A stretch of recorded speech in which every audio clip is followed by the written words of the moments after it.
Okay, today we're looking at a new revelation, shedding light on a New Testament enigma. And that New Testament enigma is the book of Revelation.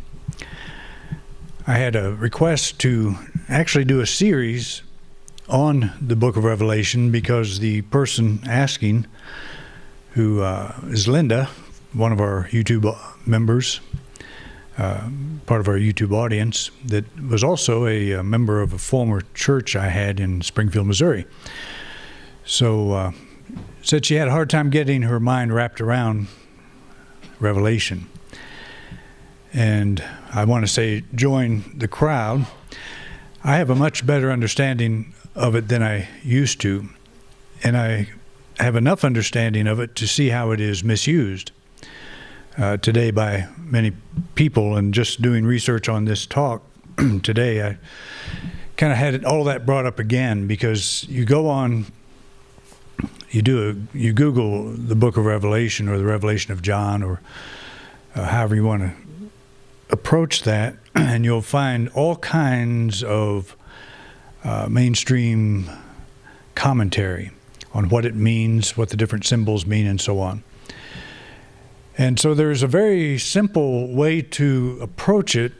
It's not simple to understand the book itself and what all the symbology means. This is something we don't really need to do unless we want to. And if you want to, it's a very rich study and a very fascinating study. But I think that it's if we put it in perspective, in the perspective that it is should be historically, it helps us understand for what it is. Every generation has taken this book of Revelation and has read the social events of the things that are going on in their society, and tried to make the connections, tried to connect the dots. Is Revelation talking about this president or this group or this activity that's going on now, or this war, or this, whatever is going on at that particular time, and have tried to connect that to Revelation. And I hope I can show you why that doesn't work, why we can't do that, and why my just now saying that will flip out every fundamental Christian on the planet, because they all want to believe that it's written to us today and applies to us today. In some ways it does, but not in the way that it's normally treated. So what is it? The book of Revelation should not be treated as prophecy, but as history. Most of it is confusing to those who lack understanding of the historical context in which it originally appeared. So we always treat it as a book of prophecy. That's what your average theologian will do. It's a secret message. What's it saying to us? How do we interpret this? What's God trying to reveal to us through this book? It is not a book of prophecy. It describes an historical period that we can identify fairly easily. And that was the time of the Romans persecuting the Christians. That went on for quite a while. Revelation is a New Testament example of the classical apocalyptic genre. The 13th chapter of Mark, known as the Little Apocalypse, is another. The book of Daniel is an Old Testament equivalent. You'll see the symbols that you find in just these three examples, and there's many more. Ezekiel is another one. But when you read the 13th chapter of Mark, and you recall that Mark was the first gospel written, that 13th chapter probably was not in the original. It was probably added a little later. But it shows Jesus coming out of the temple with his disciples, and they are marveling at these buildings, and he starts going into this thing about how one stone won't be left, properly fixed on another when everything comes down like it's supposed to, like we envision it is going to. Jesus probably did not give this little talk. It was the work of an apocalyptic writer. Because all the elements that we find in apocalyptic literatures that are there. And it's like that 13th chapter stands out. You could take it out and stick the other 12 and 14 together and you wouldn't even notice there was a change, wouldn't notice something was missing.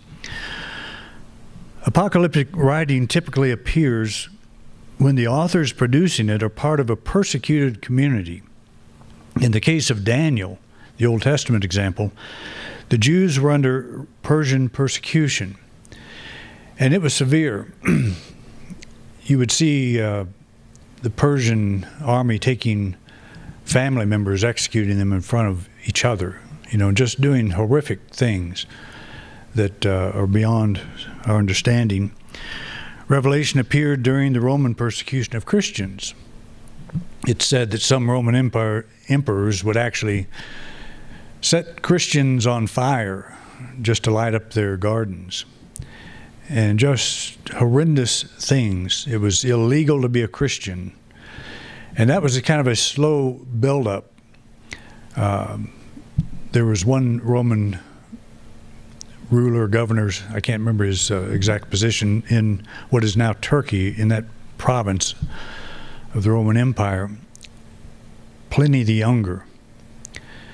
I think he wrote the first account of Mount Vesuvius, Pompeii, the Pompeii thing. He observed that from another island, and his father was actually there. But Pliny the Younger, he would give a Christian 3 chances to deny that they were Christian. They would be brought before him because the neighbors didn't like what these Christians were doing or not doing. They were not paying taxes. They were not supporting the Roman Empire. They would be absent at different affairs that they were expected to attend. They did not believe that Caesar was a son of God. They had other ideas about that. And so they did not support the whole notion that a Caesar could be a son of God. So they'd be brought before jealous neighbors who did have to pay the taxes and all, and they'd say, these people aren't doing what they're supposed to do. So Pliny the Younger would give them the opportunity to respond, are you a Christian? If they said yes, he would ask them again, are you Christian? If they said yes, he would ask them again. The third time, yes, he'd have them put to death. And this was just policy. And that's how it was thought of, as just policy. Just get rid of this scourge.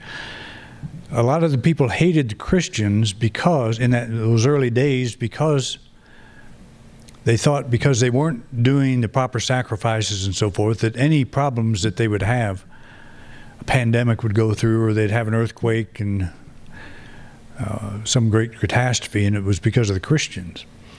And so there was a total dislike for them. And it's so they were under persecution. They were being ratted out by their neighbors. They were being persecuted by the people in charge and so forth, the Roman Empire. And that's a very long story. We're all familiar with the gladiators and the Christians being fed to the lions and all that. And all that did take place. The apocalyptic language depicts a great battle between the forces of good and evil. This is the theme of Revelation. It's a great battle. The apocalyptic community of the Essenes, for example, envisioned a battle between the sons of darkness and the sons of light. The Essenes were not Christian. They were a Jewish sect. But they were an apocalyptic group that believed the end was near.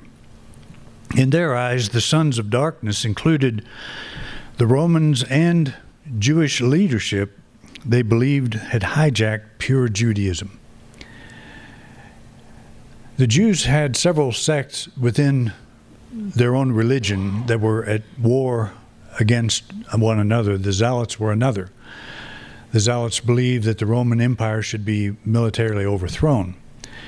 And you recall that Jesus had a couple of them as part of his disciples. But it was a group, they always carried concealed weapons, they concealed carry, they carried daggers, and they were always ready for the battle, for the overthrow. The Essenes were the same. There was a group of the Essenes that moved out to the desert.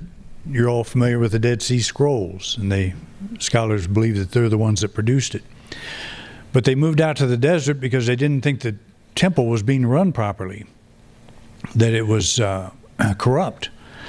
And in one sense it was, because the Jews that were running the temple, they ran it for the Jews, but they also had to run it in compliance with Rome in order to, with the Romans, in order to continue to operate.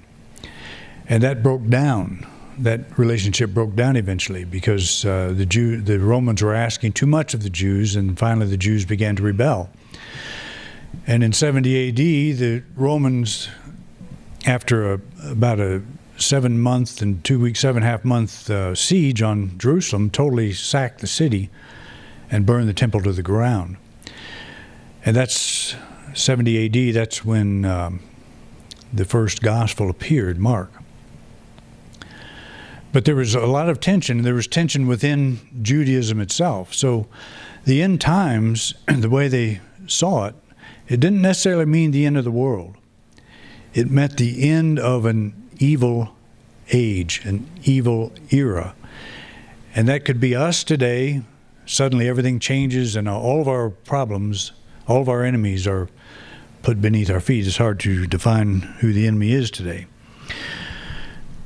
So the envisioned battle, which takes place on a cosmic scale, good against evil, it culminates under a variety of names such as end of days, end of times, judgment day, or the day of the Lord.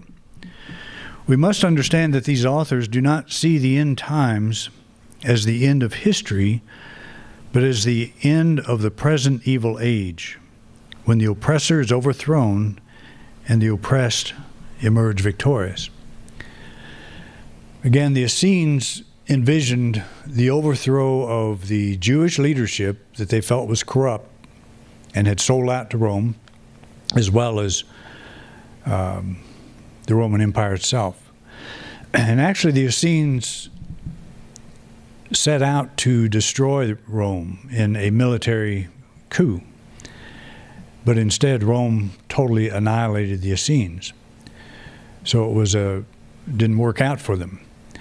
But they envisioned this sons of light themselves battling in this great battle against the sons of darkness. But that was more than just a military exercise, a military battle, a war.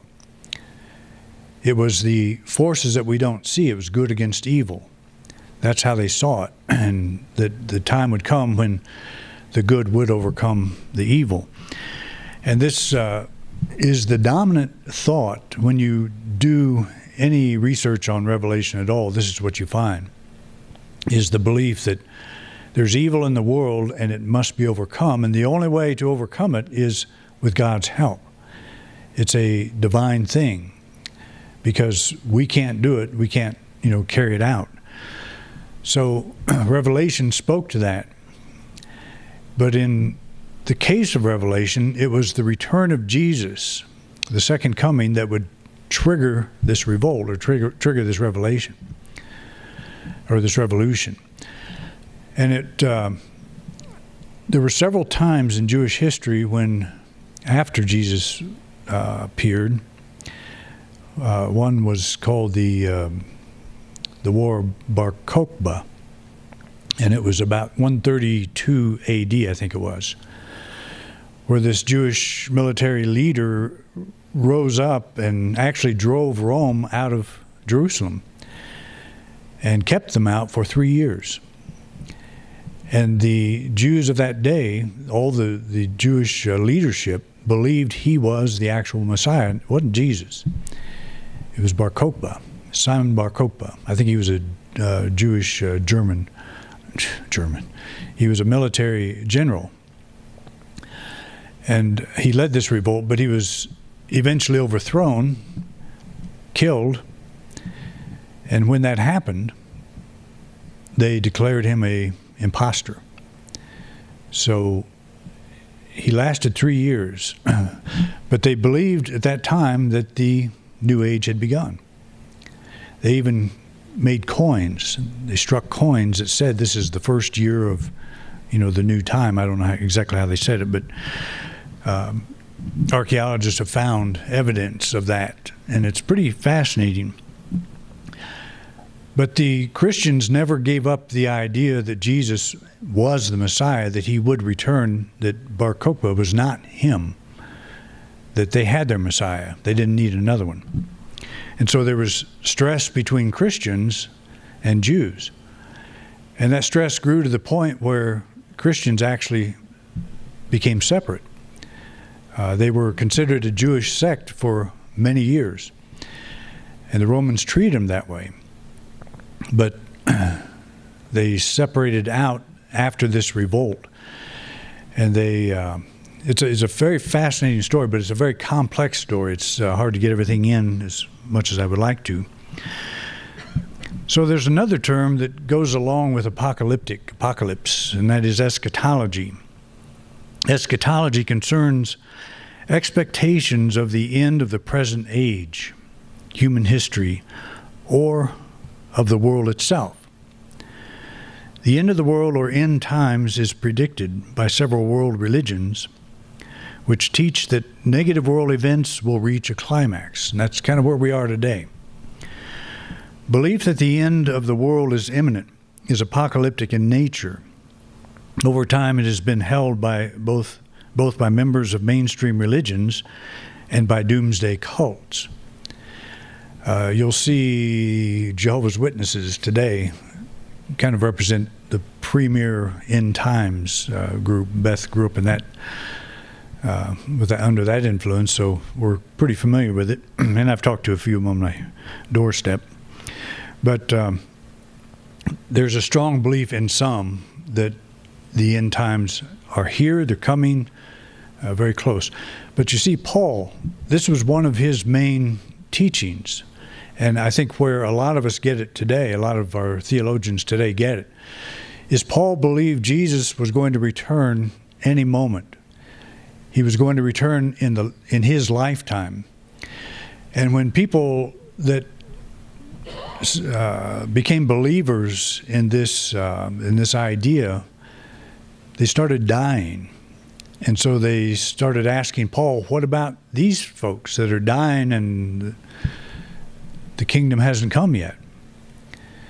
And so that's part of what Paul is doing in some of his letters, is answering that question, that they'll be resurrected, they'll be brought up, raised up, and we'll all go to meet the Lord Jesus in the clouds. It's a very strong belief in Paul. And Paul's writings, I think, are the main influence of Christian theology. Most people don't know that Paul was executed in probably early to mid-60s. He and Peter, Paul was beheaded, Peter was crucified, they say upside down, and James, the brother of Jesus, all executed in that same period of time. So the main leaders of the Christian movement were wiped out. They were killed. So there was a lot of tension there. Revelation didn't appear till quite a bit later, around 100 to 110 or so. So it landed in an environment that was very aware of persecution. I mean, murder, persecution by murder. That was a reality to these folks. So that book meant something. It was very valuable to the ones that were exposed to it in those early days. So another way that eschatology is treated, and this would be more in keeping with unity. In the context of mysticism, eschatology refers metaphorically to the end of ordinary reality and to reunion with the divine. And by this, we're saying an end to ordinary reality. We're not talking about changing the world. We're talking about a spiritual awakening of the individual, awakening to that presence of God. That's the new heaven and new earth on a personal level that Revelation talks about. But Revelation was not written to be interpreted metaphysically or spiritually. It was written to be interpreted according to what was happening the time it was introduced. It was not intended, and I've heard people say that it was written as a metaphysical treatise, and it was not. It was written specifically for what was going on in real life at that time. And it was imparting a message of hope to the people that would hear it.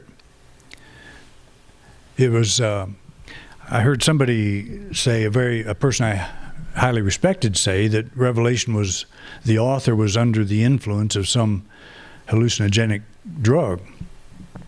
No, it wasn't. He was writing in a style that is well known.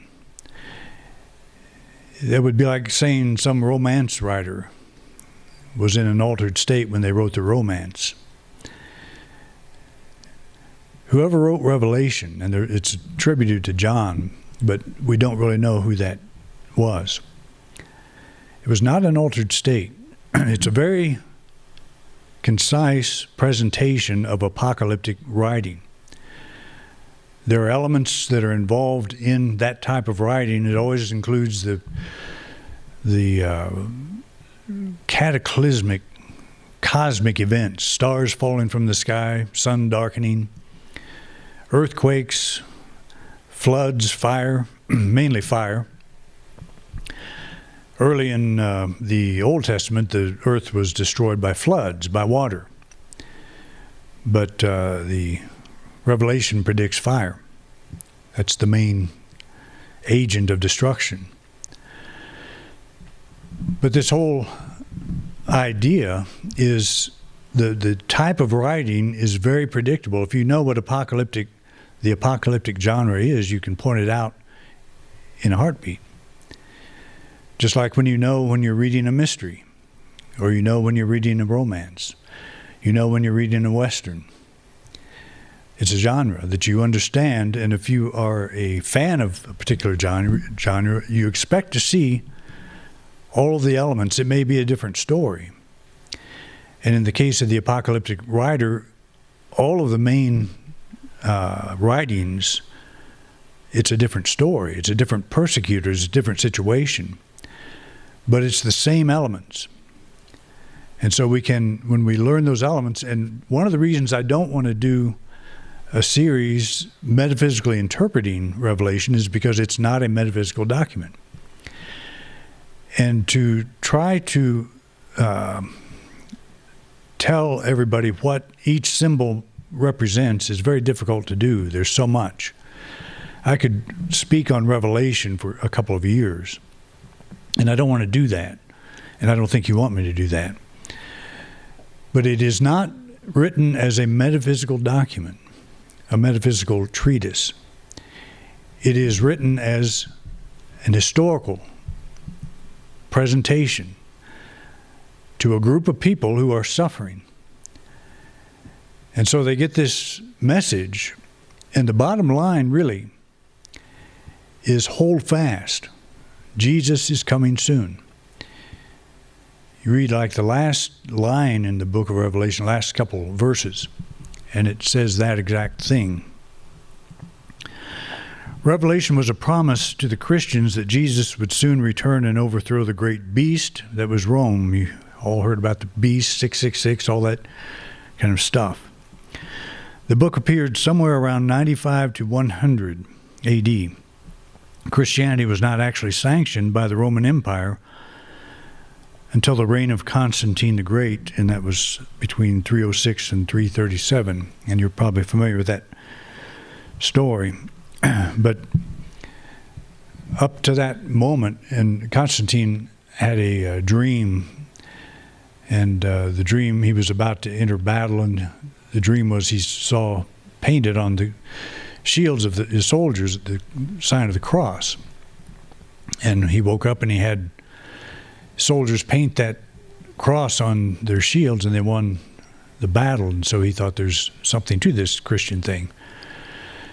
And it was not just a cut and dried, one moment they're one thing and the next moment there's something else. It was and that's always the challenge, so many perspectives when you get into scholarship of how that transition occurred, but I'm giving you the cliff notes of that whole process. The intended message of Revelation to the early Christian community was simple.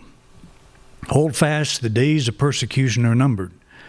Jesus is returning soon. And from Revelation, behold, I am coming soon, bringing my recompense to repay every one for what he has done. And that's the good and the bad. Surely I am coming soon. And that's the message that would have appealed to these people. So here's what's interesting. I'll go back to this previous slide. The book of Revelation appeared somewhere between 95 and 100. Well, Christianity wasn't sanctioned till, 200 years later. So it wasn't an immediate answer. It was a good answer to the people under being put to death at that moment, the people threatened by death at that moment. But a couple of hundred years passed before freedom actually came. Freedom to be a Christian actually came. So that's an important perspective to have. And why is that important? When Jesus did not return, Revelation fell into obscurity. Many years later, it emerged disconnected from its historical context. Theologians routinely began treating it as prophecy. You see the problem, that when it was written and presented, the people that heard it or read it understood what it meant. It was a message to hold fast. Jesus is going to come soon. Second coming is going to occur soon. So it goes into obscurity. It was very popular when it came out, and then it was lost for about 200 years or so. And I'm not really sure when it came back into play, but when it did come back into play, it didn't necessarily come back into play when Christianity was legalized. Sometime around then, and probably after that. But you can imagine some scholar, some monk or scribe finds a copy, and there weren't too many copies of any book floating around. Every book that was written one at a time. A very slow process, not mass-produced. So somebody ran across this scroll, but they didn't have the historical context for it. And so what's this mean? What's all this battle? What's all this stuff on a cosmic scale? And they begin saying, must mean something here. What's God trying to tell us? Many have attempted to decipher the symbols in ways that inspire hope that the evil forces of the world are about to be overthrown. A book so rich in symbolism has, through the centuries, proven to be fertile ground for the active imagination. So where Revelation would have been most appropriate and treated most appropriately would have been when it was first introduced. And then after just the whole notion of where is Jesus? Where's the Calvary? He's not showing up. And every day goes by, another good Jew is killed. Another good Christian is killed. And that persecution keeps getting worse and worse and worse. So why is not Jesus returning? And so why even read this book? Why mess with it? It's not going to come true. And so it falls into obscurity. It's found many years later, 2 centuries later, two or more. And it's read out of context. We do much of the Bible this way. We take it out of context. We try to apply things that, and that's exactly how the gospel writers wrote. Anytime you read a line that says Jesus does something or says something, and it says, and this is to fulfill the prophecy that from Isaiah or wherever, If you will go back and read that, and most Bibles have a cross-reference where you can actually find where that comes from and go check it out. More often than not, you will find it has nothing to do with current events of the time the Gospels were written. It has to do with events that happened a couple of hundred years earlier. But those writers, it's called proof texting. They take lines that sound like they fit what's going on today, and they put them in there. And it's a pretty interesting thing to do, to research. But most scholars don't think that any of the so-called prophecies of Jesus, prophesying his birth and his reign, his coming, that are taken out of the Old Testament have anything to do with Jesus. They're not predictions at all. When you understand the historical context, then you understand them for what they are. So that is, and Matthew is I guess one of the worst or one of the best at it. He quotes the Old Testament more than anybody. But you will see this happen all the time, and it's happening today. We read the scriptures and we try to say, what's God trying to tell us today? With all this stuff that's going on here, what's God trying to tell us? So one takeaway that is true of anyone under the oppression of the great beast of fear is found in these passages. Behold, the dwelling of God is with men. He will dwell with them, and they shall be his people, and God himself will be with them. He will wipe away every tear from their eyes, and death shall be no more. Neither shall there be mourning, nor crying, nor pain any more, for the former things have passed away. That message would have really rung true with those under persecution then, and it rings true with us today. And the worst beast that most of us have to deal with is fear. And a lot of the fear is based on projection, perception, imagination. There's a lot of it that's grounded in fact. But that's part of what this earth life is all about. It's challenging. But to treat the Bible as if God is sitting up on a cloud someplace, dictated this collection of literature, gave it to us, and said, this is my word. We're taking it out of context.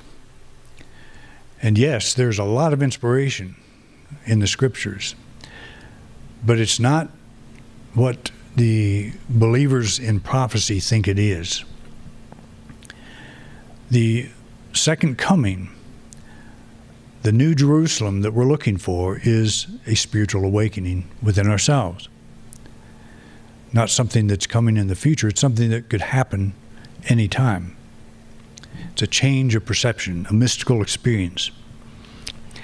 So I think that's enough. I don't want to do a series on it because it is not a metaphysical thing, and if I treated it as such, I would be taking it completely out of context. So we'll leave it at that, and we'll talk about something new next week. So thanks for coming out, and again, Happy New Year. Thank you for watching this week's program. If you enjoyed this video, please share it with others. We want to reach as many people as we can, and we appreciate your help. If you'd like to help support this ministry, just click the donate card at the top right-hand corner of your screen. Your financial support means a lot to us. We have many subjects in our video lineup, so feel free to take a look. If there's a topic you don't see and would like me to address, just put it in the comment section. I'd love to know what's on your mind. To subscribe to this channel, simply click our logo. Thanks again for your interest in Independent Unity, and have a wonderful week.